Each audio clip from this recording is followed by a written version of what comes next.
കളിക്കളത്തിലെ പരിക്കുകളെ ഇനി പേടിക്കേണ്ട. എല്ലാവിധ സ്പോർട്സ് ഇഞ്ചുറികൾക്കുമുള്ള സമഗ്ര പരിഹാരം ഇവിടെയുണ്ട്. ABC orthopaedic hospital, near Kairali theatre, Calicut road, Manjeri. MSF നേതാക്കളെ ജയിലിലടച്ചാൽ സമരം തീരുമെന്ന് സർക്കാർ കരുതേണ്ടെന്ന് PK ബഷീർ MLA. +1 സീറ്റ് പ്രതിസന്ധി പരിഹരിക്കണമെന്നാവശ്യപ്പെട്ട് മലപ്പുറത്ത് RDD ഓഫീസിൽ സമരം ചെയ്തതിന് റിമാൻഡിലായ MSF മലപ്പുറം ജില്ലാ ജനറൽ സെക്രട്ടറി VA വഹാബിനെ മഞ്ചേരി സബ് ജയിലിൽ സന്ദർശിച്ചതിന് ശേഷം മാധ്യമപ്രവർത്തകരോട് സംസാരിക്കുകയായിരുന്നു അദ്ദേഹം. വിദ്യാർത്ഥികളുടെ പ്രശ്നങ്ങൾ പരിഹരിക്കുന്നതുവരെ MSF സമരമുഖത്തുണ്ടാകും.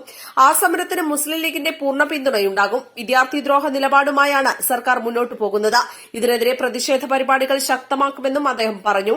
സംസ്ഥാനത്ത് +1 പ്രത്യേകിച്ച് മലബാർ, കാസർഗോഡ്, കണ്ണൂർ, കോഴിക്കോട്, വയനാട്, മലപ്പുറം ഈ ജില്ലകളിലെ 6 ജില്ലകളിൽ +1 SLC പാസ്സായ കുട്ടികൾക്ക് അഡ്മിഷൻ ലഭിക്കുന്നില്ല. ഗവൺമെൻറ് ഹയർ സെക്കൻഡറി സ്കൂളിലും എയ്ഡഡ് ഹയർ സെക്കൻഡറി സ്കൂളിലും സീറ്റുകൾ ലഭ്യമല്ല. 3ാമത്തെ അലോട്ട്മെൻറ്റ് കഴിഞ്ഞു, കമ്മ്യൂണിറ്റി കോട്ട കഴിഞ്ഞു.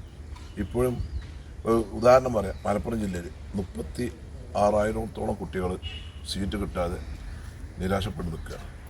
തൊട്ടടുത്ത കോഴിക്കോട്, തൊട്ടടുത്ത കണ്ണൂർ, ഇവിടെ കാസർഗോഡ്, വയനാട്, പാലക്കാട് ഇങ്ങനെ വരുമ്പോൾ മൊത്തം തന്നെ മലബാറിൽ 70,000-ഓളം കുട്ടികൾക്ക് പഠിക്കാൻ പറ്റാത്ത ഇങ്ങനെ സ്വാശ്രയ കോഴ്സുകൾ കുട്ടികൾക്ക് പഠിക്കേണ്ട +1 പഠിച്ചിട്ട് കുട്ടിക്ക് ഡിഗ്രിക്കോ മറ്റൊരു മേഖലകൾക്കോ പോകാൻ പറ്റുള്ളൂ.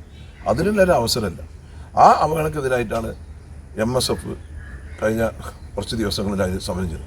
ഞങ്ങൾ ആദ്യഘട്ടത്തിൽ മുസ്ലിം ലീഗിൻ്റെ assembly party leader PK Kunhalikutty സാഹിബും MLA മാരും കൂടി മുഖ്യമന്ത്രിക്ക് ഈ മലബാറിലെ സീറ്റ് +1 സീറ്റ് ക്ഷാമത്തെ സംബന്ധിച്ചുള്ള നിവേദനം കൊടുത്തു. അവിടെ ചർച്ച ചെയ്തു, പരിഹരിക്കുമെന്ന് പറഞ്ഞു. ഒരു പരിഹാരം ഉണ്ടായില്ല. ഇന്നലെ മന്ത്രി MSF സമരം ഉണ്ടാവും. സമരം ചിലപ്പോൾ വളരെ ശക്തമായ സമരത്തെ ഗവൺമെൻറ് നേരിടേണ്ടി വരും. അതിനൊന്നും യാതൊരു ഇതില്ല. അപ്പോൾ ഞങ്ങളുടെ നേതാക്കന്മാരൊക്കെ പിടിച്ച് ജയിലിലിട്ട്, ഇല്ലാത്ത വകുപ്പുകളിട്ട് അവരൊക്കെ ജയിലിൽ നിന്ന് പുറത്തിറങ്ങാൻ പറ്റാത്ത അവസ്ഥയിലേക്ക് വെക്കുകയാണ്. അതിനെതിരെ ഞങ്ങൾ ശക്തമായി മുസ്ലിം ലീഗ് പാർട്ടിയും യൂത്ത് ലീഗും MSF പോസ്റ്റർ സംഘടനകളും ശക്തമായ സമര പ്രക്ഷോഭ പരിപാടികൾ കൊണ്ടുപോകും. ഇത് ഞങ്ങൾ നേടിയെടുക്കുക തന്നെ ചെയ്യും. സർക്കാരിൻ്റെ കണ്ണ് തുറപ്പിക്കും. പാവപ്പെട്ടവൻ്റെ, സാധാരണക്കാരൻ്റെ, വലിയവനും ചെറിയവനും അത് കുട്ടികൾക്ക് പഠിക്കാൻ +1 അവസരം നിഷേധിക്കുന്ന സർക്കാരിൻ്റെ ഈ തെറ്റായ നടപടി ശക്തമായി പ്രതിഷേധിച്ച് സമരപരിപാടികളുമായി MSFും യൂത്ത് ലീഗും മുസ്ലിം ലീഗും മുന്നോട്ട് പോകുന്നതാണ് എനിക്ക് പറയാനുള്ളത്. ജേരിയുടെ പൊന്നഴകിന് ഇനി തിളക്കമേറും. അത്യാധുനിക ഷോപ്പിംഗ് സൗകര്യങ്ങളും സെലക്ഷൻ വൈവിധ്യങ്ങളുമായി പുതിയൊരു അധ്യായം രചിക്കുവാൻ ഓസ്മിയ ഗോൾഡ് ആൻഡ് ഡയമണ്ട്സ് ഒരുങ്ങിക്കഴിഞ്ഞു. Osmia gold and diamond, Pandikkad road, Manjeri.